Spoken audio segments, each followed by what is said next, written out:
Ngayon, Iyo, napagpasya na sa'yo tatakin sa buhay. Panahon na para ikaw ay kumilos.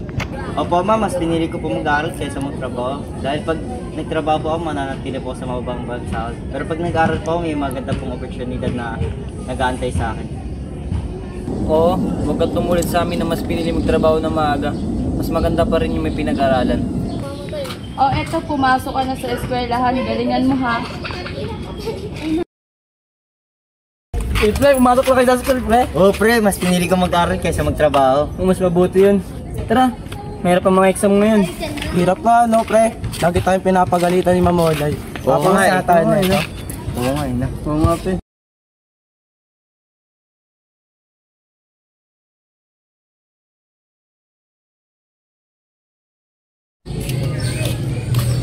Pre. Uy.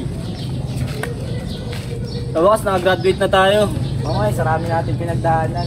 Mag-graduate din tayo. Buti na ng Chok, pinili mo mag-aral. Sa ngayon, makakuha ka na ng magandang trabaho.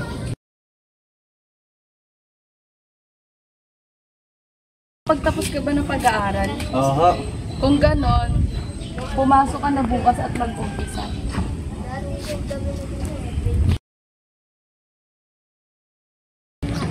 Uy, Chok, sabi ko sa'yo, mas madali lang makahanap ng trabaho pag napagtapos eh. Kaya tama lang yung desisyon mo.